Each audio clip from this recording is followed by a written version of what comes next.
Doesn't matter what you drive or how much money you may have in the bank. All have strengths and weaknesses. And while there are some leaders who deny that they have weaknesses, that is their weakness. Because if you're a leader and you say that you don't have any weaknesses, that's your weakness because you don't recognize where your weaknesses are. All leaders have strengths.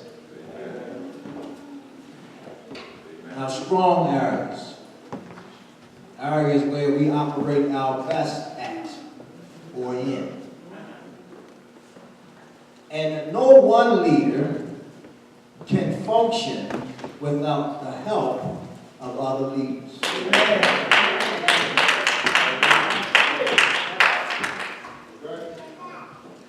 And God designed it that way because if one person could do everything, then why not you be God? But because God designed it that every person needs another person, leaders are there to help other leaders move things along. I know what I'm talking about. I've been a leader in the secular world. I'm still a leader in the secular world. And I'm a leader in the church world. But you know what surprises me? I have less problems in the secular world leading people than I have in the spiritual world, if you will, the church world, if you will. Sometimes I often wonder why that is. One reason I know that leading the secular, in the secular, you don't have as many problems because the disciplinary process is more stringent. In other words, I could paper trail you out. I could give you enough paperwork where after a while, you will have walked yourself out the door. And that's something that I don't ever like doing. But when I train recruits, sometimes they will paperwork themselves out the door. But when we deal with the church, because a lot of times we're dealing with a small group of people. And oftentimes when we're dealing with a small group of people, sometimes there are people within the group that think that they are the only ones that can do what's being done. So they hinder the process of things going forward. Not understanding that even when you're trying to hinder things, God is still using you to show that He will still work even when you're trying to hinder something. God will keep you in a place to show that He's still God. And then when God says move, then God will move you to let you know that you have no strength at all. Now all leaders should be dependent on God. Because that's truly where our strength comes from. The maker of heaven and earth. The only way leaders find out where their strengths are is when they have been tried and tested. You find out where your weaknesses are also when you've been tried and tested. Now, if I was to take a poll and you were to be honest about this poll, how many of you could honestly say that you have some weaknesses? That's good that everybody's listening and they're raising their hand. Now, all of our weaknesses aren't necessarily sin weaknesses. Because every time, and a lot of times in church, we talk about weaknesses. Most of the time, people think about sin. Your weakness may not be a sin. It may just be something that you're dealing with that is causing you to not move like God wants you to move. And oftentimes it's called insecurity. Insecurity. Go with me to Exodus 4, the 4th chapter of Exodus. Lest you say I didn't give you the word. Exodus, the 4th chapter, and I'm going to read verses 1 through 5. And we know the story. That's the second book in our Bible. Just in case you're not familiar, it's the second book in your Bible. You got Genesis, Exodus. Look over to chapter 4. Drop down to verse 1. And we'll read verses 1 through 5. I'll be reading from the King James Version. While many of you may have another version, this is the word. And Moses answered and said, But behold, they will not believe me, nor hearken unto my voice. For they will say, The Lord hath not appeared unto thee. And the Lord said unto him, What is that in thy hand? And he said, A rod. And he said, Cast it on the ground. And he cast it on the ground. And it became a serpent. And Moses fled from before it. And the Lord said unto Moses, Put forth thy hand, and take it by the tail. And he put forth his hand, and caught it. And it became a rod in his hand, that they may believe that the Lord God of their fathers, the God of Abraham, the God of Isaac, and the God of Jacob, hath appeared unto thee. So we see, and keep stay right there in Exodus, because we're going to move down further. We see here where Moses has been called by God to do a phenomenal work, a work that needs to be done to free God's people. But Moses has insecurity because of the people. And he's a leader. He's one of the greatest leaders that ever lived. But yet at the same time, we see that Moses is dealing with some fears and insecurities. Church, I don't care who you are, what your title is. If you are honest with yourself, you know you have some fears and insecurities every now and then. Not all the time, but every now and then. Because we have a God who is using us, and we want the people that we have to minister to know that it's God who's using us and not us working out of our own rambunctious attitude. We are working from the power of the Lord. You drop down to verses 10 to 14. It shows again, Moses is still making excuses, trying to get out of the work that God has called him to do. And Moses said unto the Lord, O my Lord, I am not eloquent, neither heretofore, nor since thou hast spoken unto thy servant, but I am slow of speech and of a slow tongue. And the Lord said unto him, Who hath made man's mouth? Or who maketh the dumb, or deaf, or the seeing, or the blind? Have not I the Lord? Now therefore go, and I will be with thy mouth, and teach thee what thou shalt say. And he said, O my Lord, send, I pray thee, by the hand of him whom thou wilt send. And the anger of the Lord was kindled against Moses. And he said, Is not Aaron the Levite thy brother?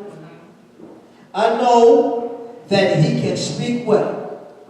And also, behold, he cometh forth to meet thee. And when he seeth thee, he will be glad in his heart.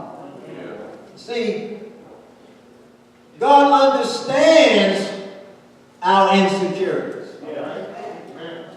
It does. Because sometimes, because of the scriptures, we misinterpret sometimes.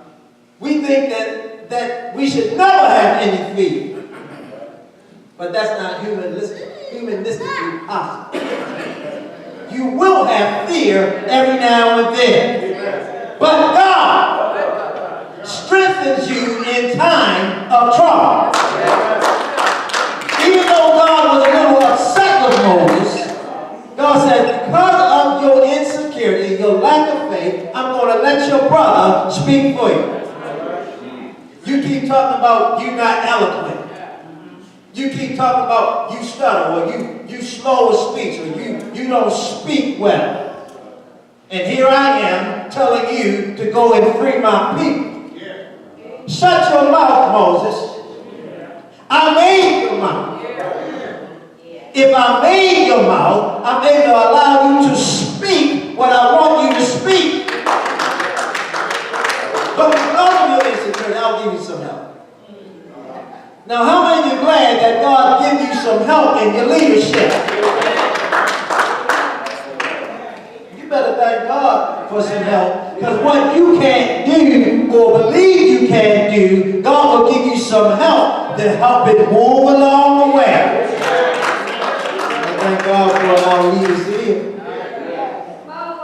Because if we didn't have some of the leadership we have here, this church would have folded up already. Some of y'all don't even understand how deep this thing goes. And you won't understand how deep it goes because it's not that type of form. But what I'm trying to tell you, that God has put people here to help this church move forward in spite of those that are trying to cause it to fall. And you can say all you want to. Ain't nobody here like that. And I'm here to tell you that's a lie from the pits of hell. There are some people here in this church, not many of them are here right now, but in this church, not many of them, in this church that would desire this church to crumble under my leadership. But you know what? It won't happen because I've been appointed by the Lord and he's given me the help of the people that I need to do the work that needs to get done. So I can worship and praise the Lord all day long while you're worrying about it.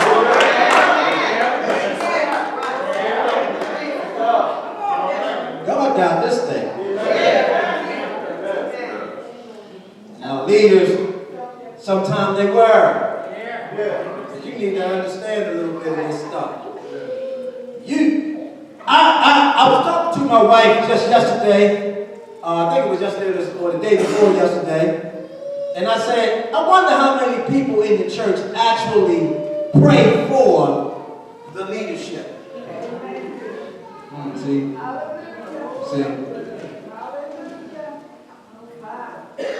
See, because there are a lot of people in church that always find fault with their leadership. But in the process of finding fault with leadership, you never pray for your leadership. But your leadership is praying for you. Your leadership is praying for this church. I will challenge you, the next time you feel like speaking negative about any leader in this church, I challenge you to pray for them. I challenge you to pray for them. The other problem that we deal with leadership is when leadership attack other leadership.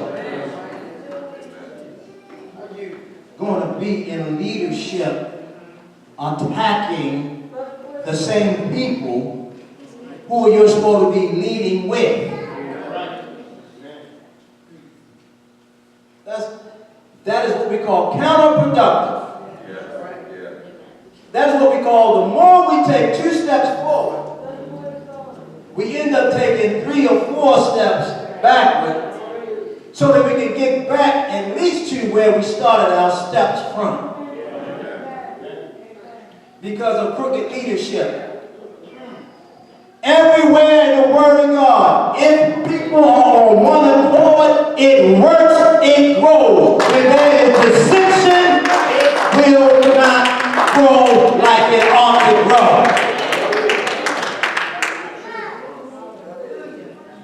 You don't have to like your leaders, but you are to respect your leaders.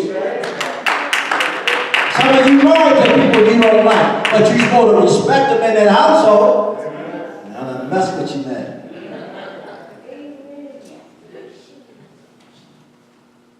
In the Bible, there's only one scripture, because I'm talking about this whole leadership thing.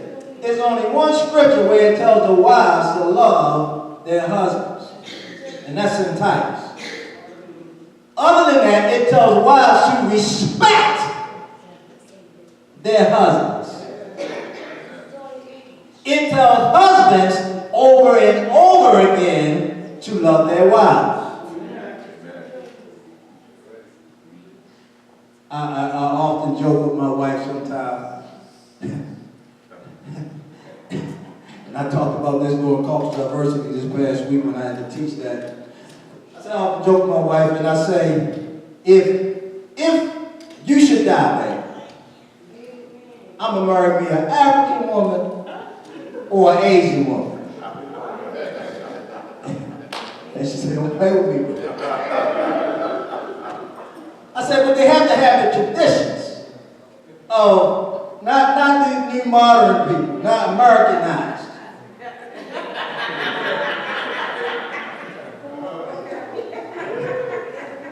They have to have the traditional ways of the motherland or Asian land, Africa or Asia. They have to have the traditional ways. Because see, if it's an Asian woman, and this is what we joke about, because this is how we joke. You know, you might not be able to kid with your spouse like that. You might get hit with a pan. But we can kid like that. I said, if it's an Asian woman, only thing she's going to say, honey, take shoes off. Food ready, children fed. That wasn't her. If it's an African woman, honey, the food is fed. The babies are fed. My fufu and my pepper soup is good. You eat it all. When I come and deal with the African American woman, honey, I'm hungry. I'm hungry too.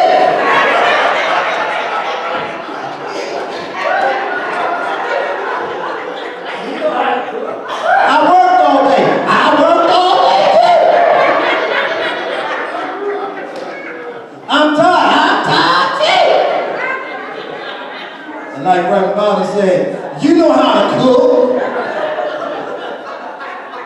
So she got to be from the traditional place. And I'm going to keep her away from my sisters. Girl, you do all that? Girl, you don't have to do all that. Keep her away. Stay in the house, honey. While there's some humor in that, the reality of when we talk about leadership, there's always a kickback in leadership. Yeah, amen. Even Jesus had a kickback when it came to Judas. He's right there with us. Everywhere he goes, but then betrays him with a kiss. But God will take what's done to you as a leader when you stay focused on the Lord and make it work for your good. But you have to stay focused on the Lord. You can't let that thing set root in you. You can't let that thing make you a bitter person. You can't let that thing say, they did it to me, I'm going to do it to them. That is not godly leadership. It's not.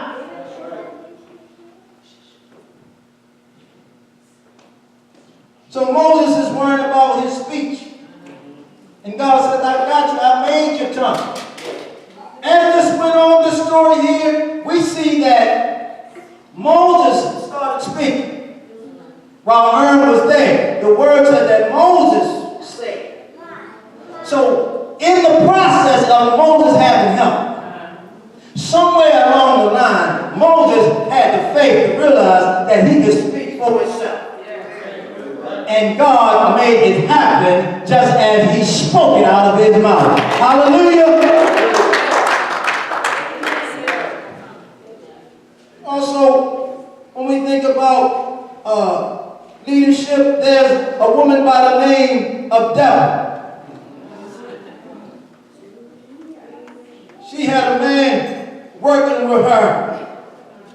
And you guys remember what his name was? Barak.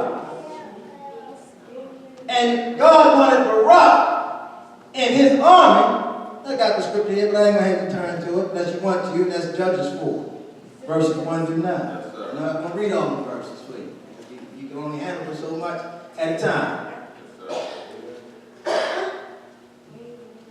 he said, God said that he and his army can go and defeat these enemies that are holding you captive. Now notice, there's 3 areas here where you're going to see God's people held captive. One, right here when we talk about Moses bringing them out of Egypt. And then you have another right here when we're dealing with Deborah. And Deborah, the people are in bondage again, and so God tells Deborah to tell Barak that he and his army can get this thing done. And he says to her, I'm not going to do it unless you go with me. And she said, well, you ain't going to get no kudos out of this. You're not going to get no medals or rewards out of this.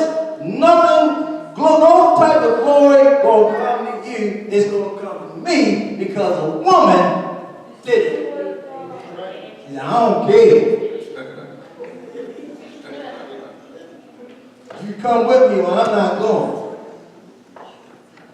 God will give you what you need.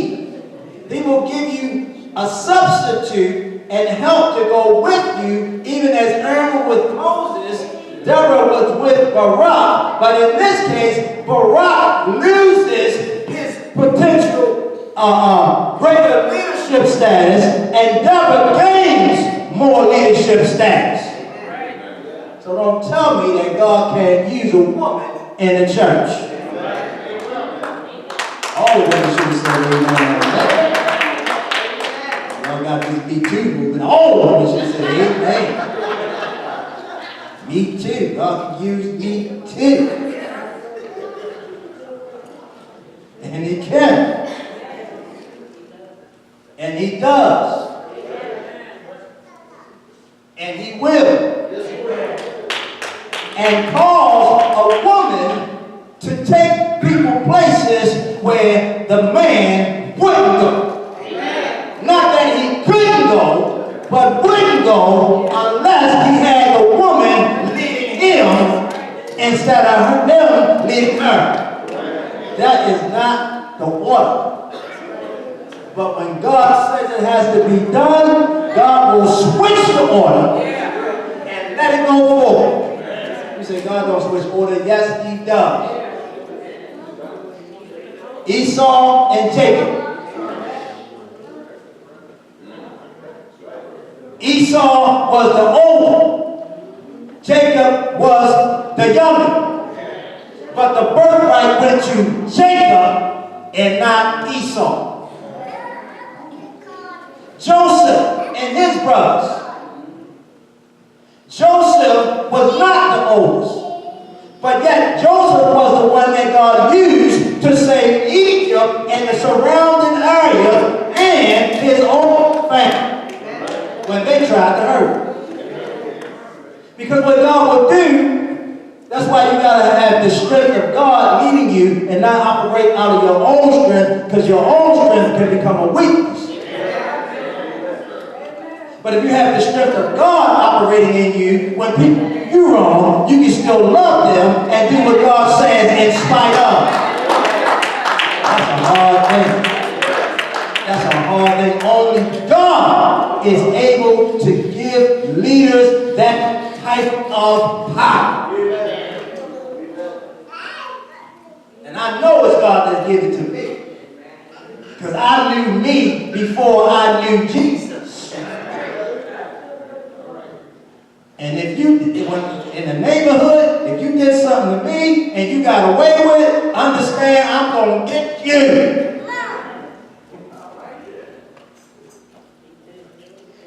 Remember me and this guy it started out playing, he got serious, he made my lip bleed, it rained. It took me about a good month before I got him.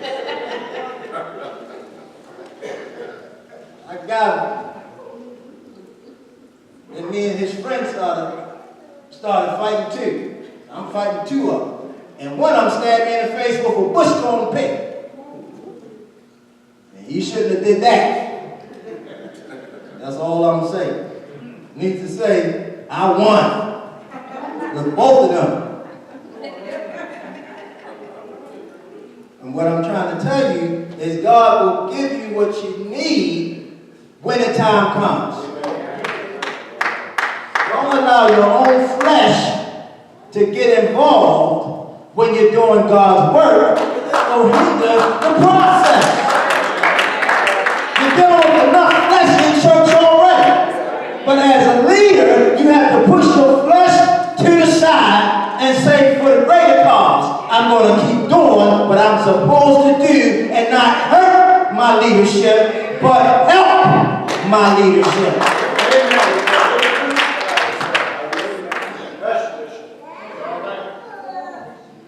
We have another man in the Bible by the name of Gideon.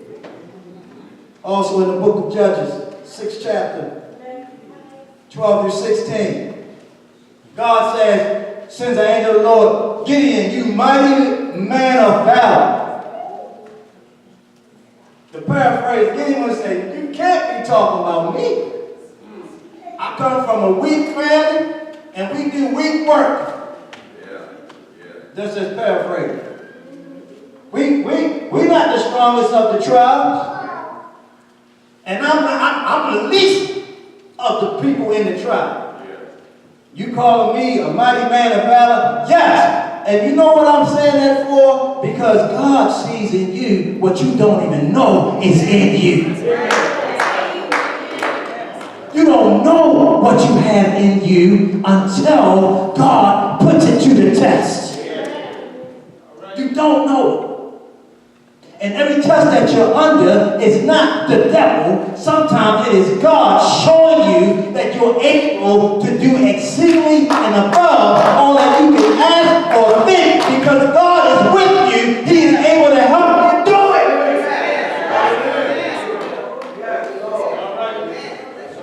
So he asks for signs. Let the fleece be dry and the ground be wet. Let the ground be dry and the fleece be wet. I just need a sign. You don't need no sign, because God already said it. Some of us have not accomplished what God wants us to do because we heard him, but we keep looking for a sign. All you got to do is do what he told you to do and stop looking for a sign. You got a sign. You have an assignment. Do it.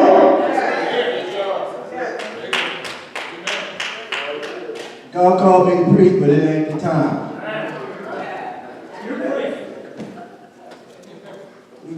Well, you better get on your job, because you don't know how much time you have.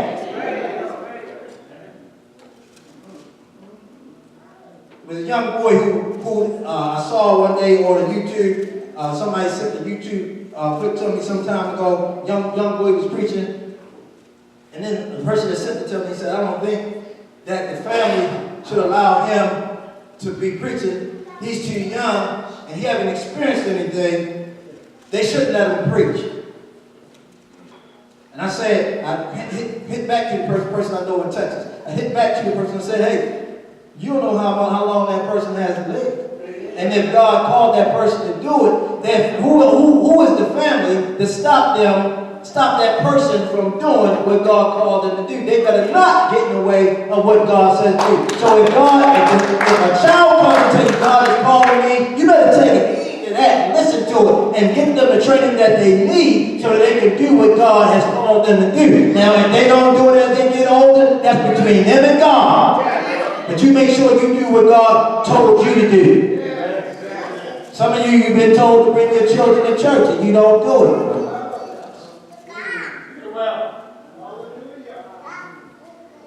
Okay. That's all you need. So Gideon gets this big army together. God said, you have too many. He's still scared. But at the same time, he realized that he got to keep functioning. I want to tell you as leaders, you might be scared, but you keep functioning in your fear. Keep functioning in your fear until your fear subsides. Some of you were afraid to get married, but you stood at that altar. Got some other stuff for you I would say if I was at another forum. You was afraid to do something else, but you did. Now you won't stop. Whatever that is.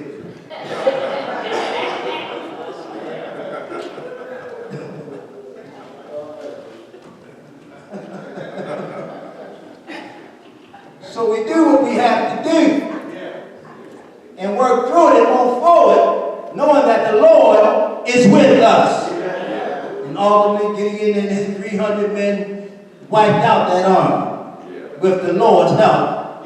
And they didn't have to lift much of a finger at all. Also, when we deal with leadership must be aware that they will have to deal with hardship. Yes. Amen. All leaders will have to deal with hardship. Amen. And if you can't handle hardship, you are not ready to be a leader.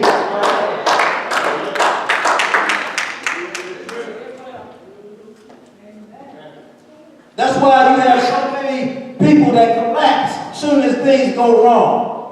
They fall apart. I ain't doing it no more. I quit. It's too hard.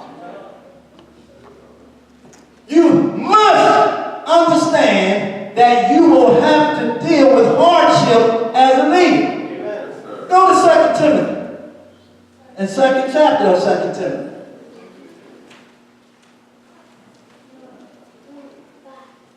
I'm just giving you some stuff.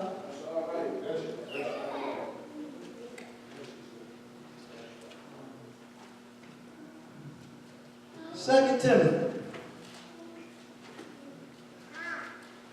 We'll start at that first verse. 2 Timothy, 2nd chapter. 2nd chapter of 2 Timothy.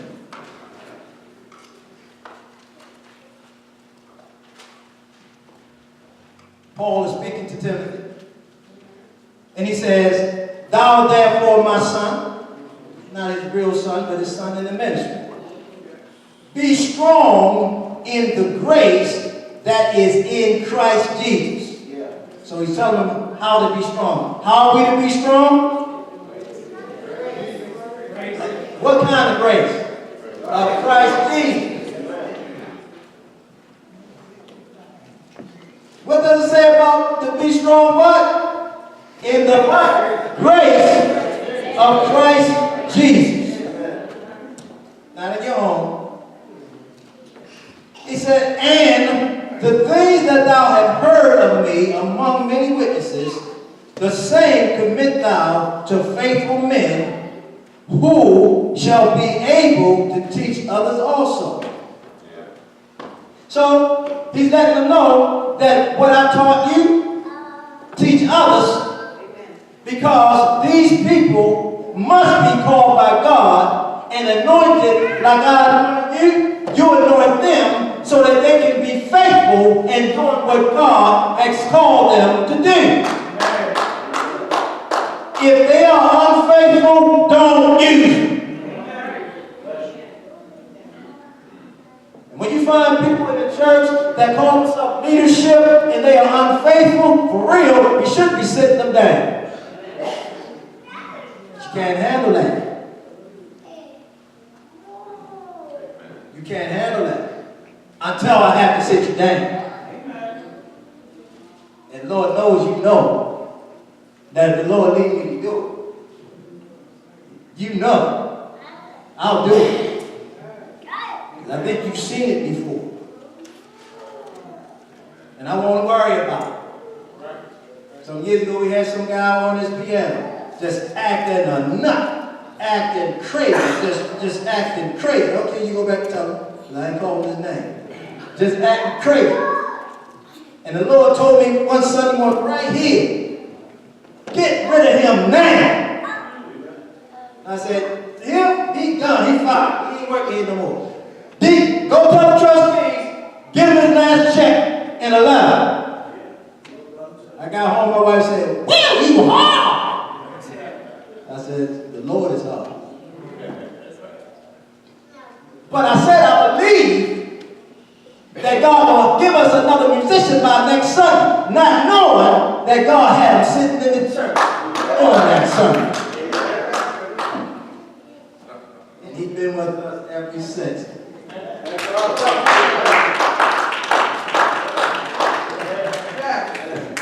Don't tell me what God, he wasn't even coming here. He was going by. Saw Mike. I said, hey, come on, hey, what's up, Mason? I'm coming to church. Came to church, God said, fire him and hire him. And I didn't even go. But God said, fire him. I believe it's going to have another one by next Sunday. Fire him right now in front of everybody.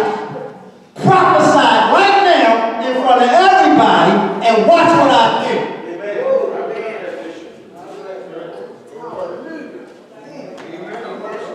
Don't tell me what God, don't tell me that God doesn't speak to his leaders, and don't tell me that God doesn't operate in his leaders. And this man has been faithful ever since.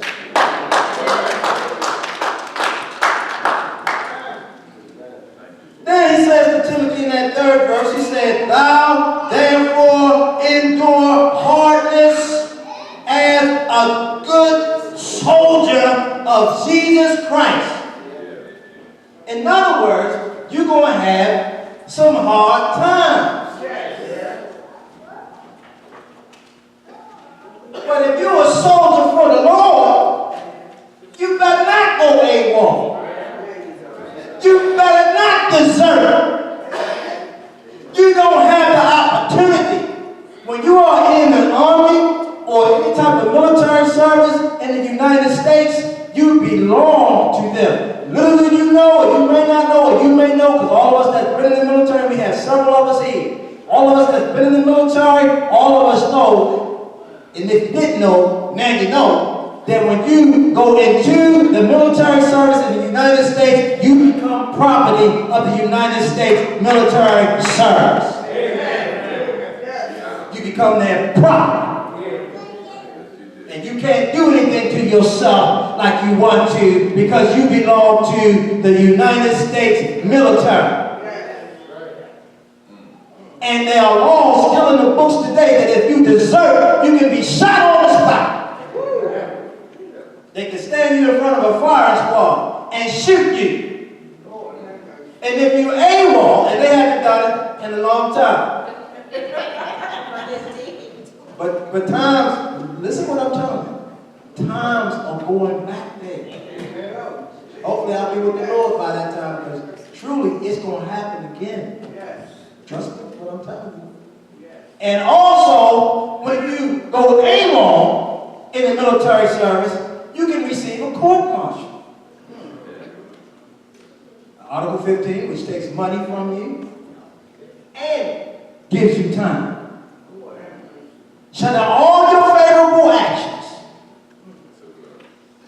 When you are in the army of the Lord, you endure hardship, hardness like a good soldier. You don't have the luxury of leaving when you want to. Because God will send angels to chase you down. You won't sleep at night. You won't get a job that you want. You'll be at unrest. You might be working. You might get a little bit of sleep. But you will never be what you're supposed to be because you're not doing what you're supposed to be doing. You're AWOL. You're a deserter. And the Bible says you're not fit for the kingdom if you put your hands to the plow and look back. You be like a dog going back, lapping up his own garment.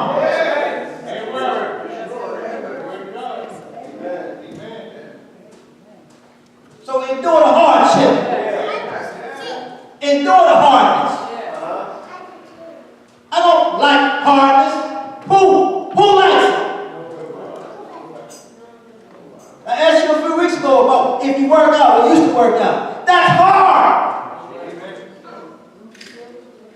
Your body hurts, but it's getting stronger.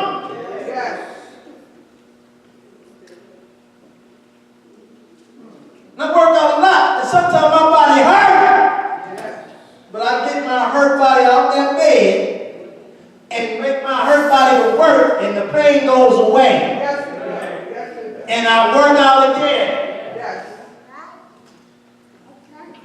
That's how this Christian walk is. As a leader, you must be prepared to deal with hardness and stop throwing your hands up and talking about we ain't gonna never get it right. We will get it right when you get it right. God doesn't do anything for us that we don't allow. If we allow God to do it, He'll do it. But if you don't allow Him to do it, He ain't going to force His hand on you, but He'll make it miserable for you. Let me take a poll. Anybody had God ever make it miserable for you? Yeah. Holy Spirit in you keep nudging you, keep bothering you. When you going to quit? When you going to stop? When you going to get it right? When you going to do what I told you to do? When you going to get away from there? I keep telling you to leave that alone. Get away from them people. Leave them alone. They're no good for you. And He'll keep nudging you and nudging you and slap you upside the head. And finally you'll be like, I know I better do it now. Old folk used to say, a hard head make a soft behind. You don't want God to soften that behind.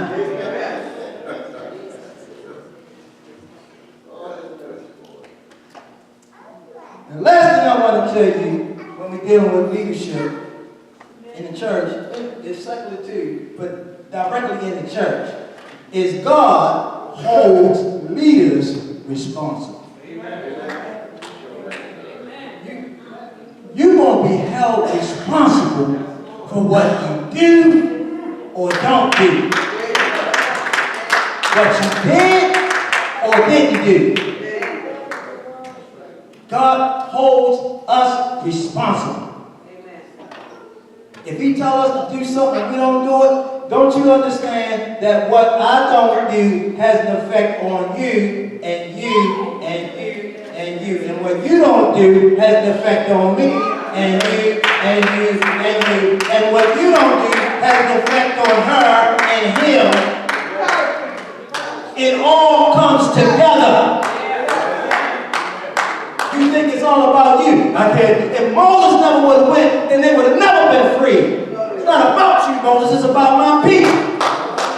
If Gideon never would have went, they would have never won. It's not about you, Gideon. It's about my people. Barak, you're not going to go, but you're going to go. If Deborah go, then Deborah go, because it's about my people, not about you. And hold you responsible to do it.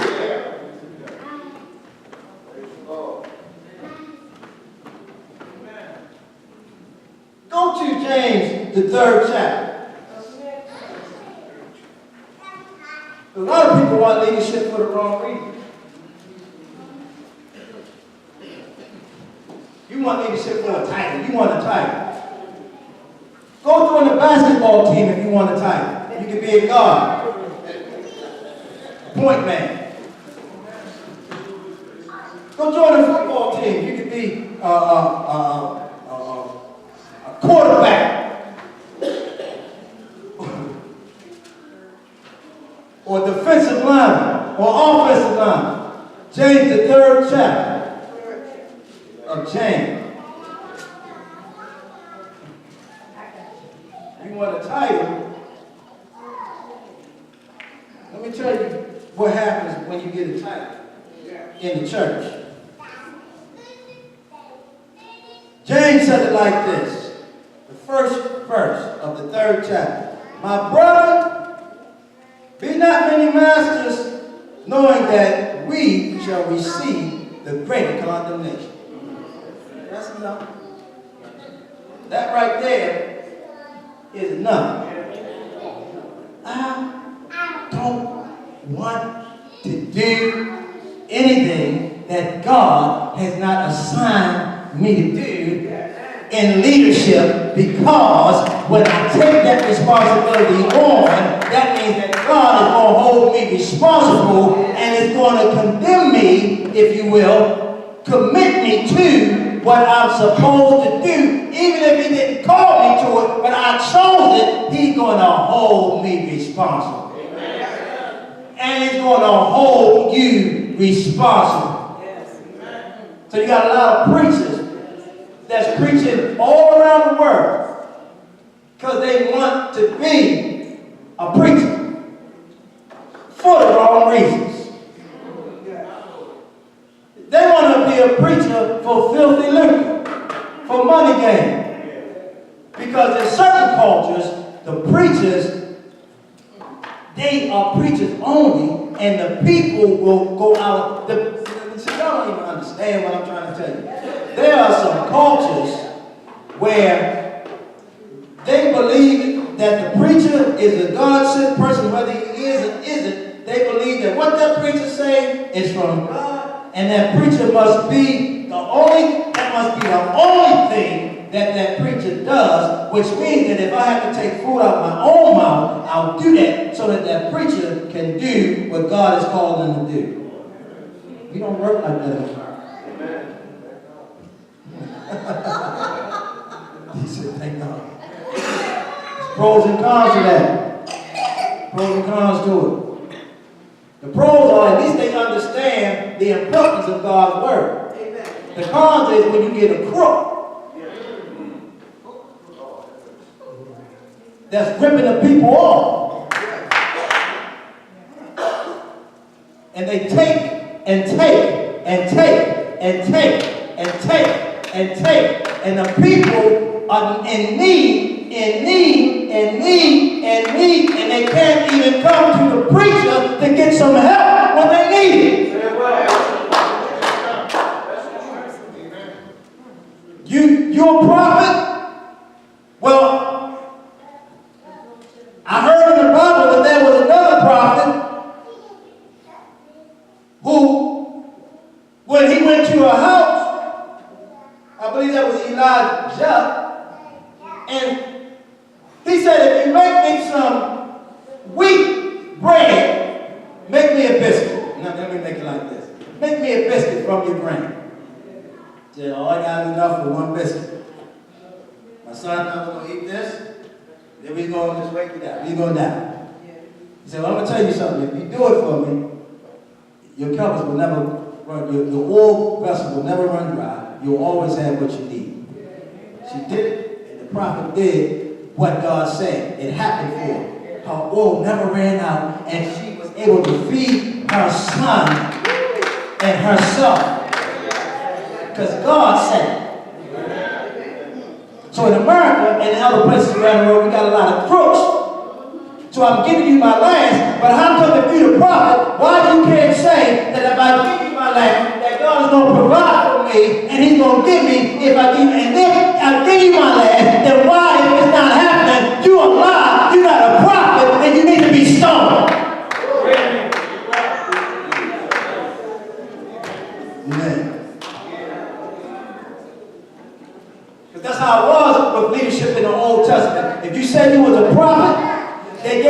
opportunity to prophesy.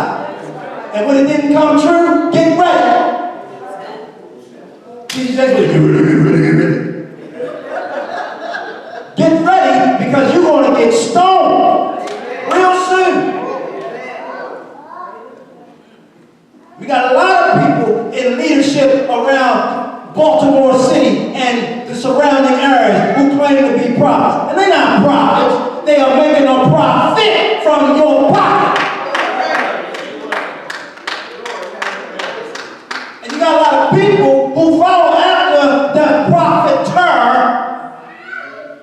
because they think that they got a word from the Lord. And it's a mighty strange thing to me that when I read the Bible and I see prophetic word going on, every prophetic word is not always a nice word.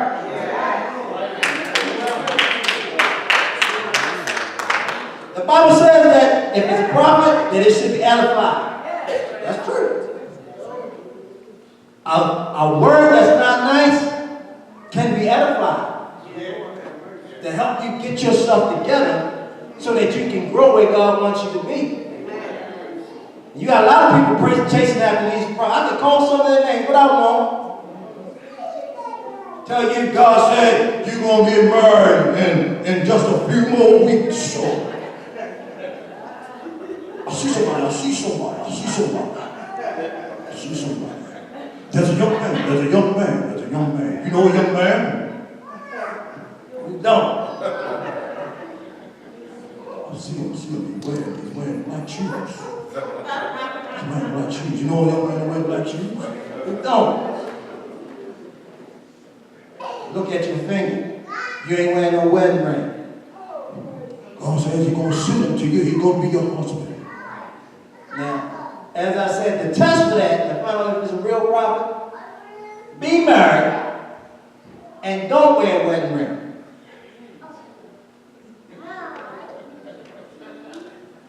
Or be unmarried and wear the wedding ring.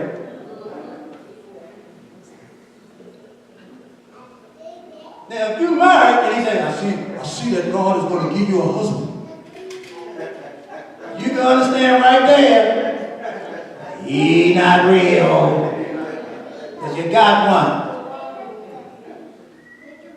And if you're looking for a wife or a husband, and you go and you wear the wedding ring, and you go to the prophet should be confused if you're looking at your finger, but hearing from God. He should be like, I keep hearing God say that he has a husband for you, but I see you have a wedding ring on. Are you married? No, I'm not. I just wore this today. Stop playing. Because that's what he'll tell you. And now you know you can listen and hear. It's a lot of fake pastors, a lot of fake prophets, a lot of fake evangelists, a lot of fake people, teachers in the church. Apostles, fake apostles. There's a lot of fake leadership in the church. Fake deacons, fake stewards. You got these that are in some churches that steal just as fast as the money coming in the plate. You got some sticking it in their back pocket, in their pants. They ain't doing that here, because they ain't on the steal. And all right. Amen.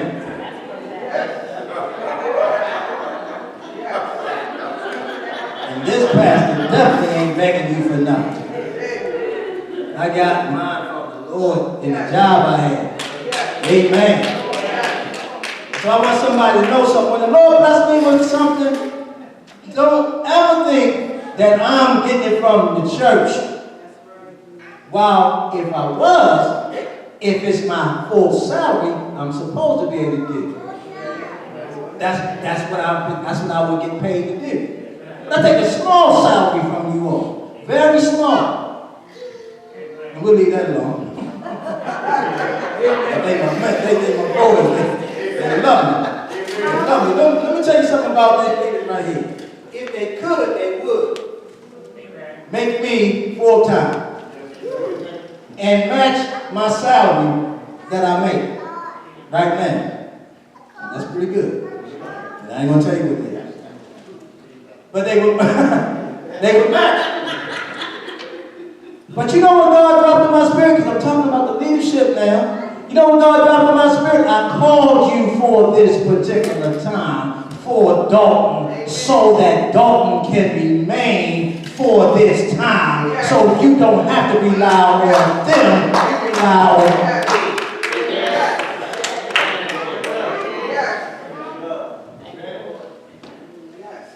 And so they know that I love them, and I know they love me, and I know they appreciate what I do. But sometimes you all don't get it. You all don't get it. You don't understand the hardness that the trustees and the deacons and the ministers go through. I got a minister right here, the assistant pastor. We got some other people as part of the planning committee that's trying to get a luncheon for this church that's only $60 so that we can raise money for this church. Only $60. That's it. You go to a club, you go to a cabaret, some of you that still hang with those things, and you spend way more than that. And they're doing something for this church, not for me. They're doing it for this church. And the reason I say it's not for me, because some of you have a hard time thinking that nobody should do something for me. You done lost your mind. And I'm doing a whole lot for you all. But I don't beg you. I don't bother you. But what you should be doing is helping this church. You shouldn't be buying some of the luncheon tickets. You should be telling your friends about it. When the last time I'm going to ask you again, so you can get it down in your spirit. When the last time have you prayed for your leadership? Opposed to asking for something from God. How about asking them to strengthen the church, the finances of the church, the leadership of the church, your bishop, pastor, your assistant pastor, your assistant junior pastor, the trustees, the deaconess, the missionaries. How about asking them to strengthen them? How about us working together instead of separating ourselves as leaders? How about doing that?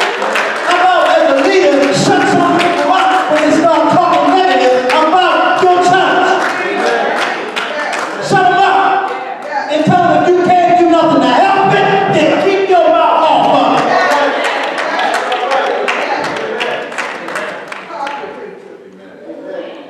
That's what leadership does.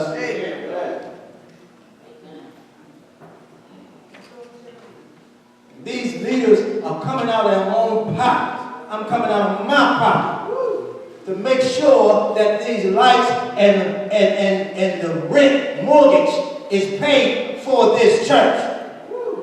I'm doing it. They doing it. We've done things for this church that y'all don't even know. That roof. Are we finished with that yet?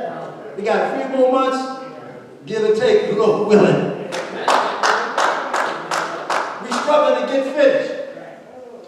We're supposed to be paid for this month. But because of the Lord, He put mercy and grace in the man's heart. He said, I'm going to work with you all. I'm going to work with you all because you've been faithful in what you was doing, and I understand. But each and almost every, I'm going to say almost, every one of these leaders have come out of their pocket with $1,000 or more to help this church run. That's not talking about the tithes. I'm not talking about tithes. I'm talking about sacrifice. And I have done it too. And I'm the type of leader because of you know what I'll do? I'll give more than the rest of them so that when somebody say, did the bishop give anything else again? Bishop gave more than everybody else.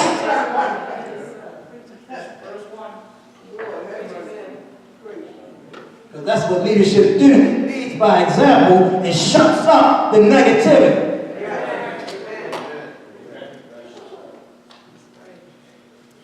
Stand all over church. Leadership. Strengths and weaknesses.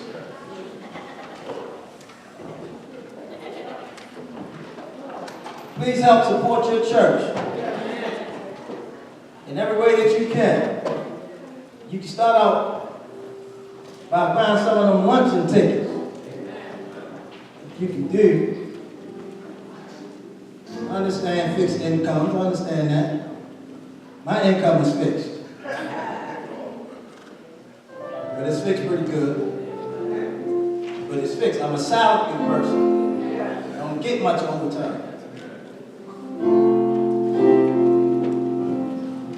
If you're here today and you don't know the Lord as your Savior, I need you to get saved. You need Jesus Christ. You need someone to speak for you when judgment day comes. You need him to say, Father, that's the one, see my blood on them, they belong to me. And the Father will say, hey, go in, rest from your labor. Jesus will say, come on, rest from your labor. You need somebody to advocate for you. If you don't have Jesus, you don't have a lawyer. Amen. You don't have an advocate. You don't have anybody to speak for you. Thus, it is foolish to go into court representing yourself. But I dare you have Jesus. You will never get what you deserve. In fact, you'll be exonerated. And people will wonder how you made it over. You'll look back and wonder how you made it over. But you need Jesus. Because he is the only man that a person can be saved by in the world on earth. That's it. Yeah, well, suppose I know Jesus. God knows your heart. He knows if you would have accepted him if you know him, and he knows if you would have rejected him if you got a chance to know him. God is a just God, and he knows how to judge. You say, I'm good. I don't need nobody. I'm good. You were born in sin and shaped in iniquity. You're not good. I don't care how nice you are. I don't care what you don't do. You're not good. All of us have sinned and come short of the glory of God. All we, like sheep, have gone astray. All of us. Even you and your nice, don't do wrong self. You need the blood of Jesus to wash your sins away.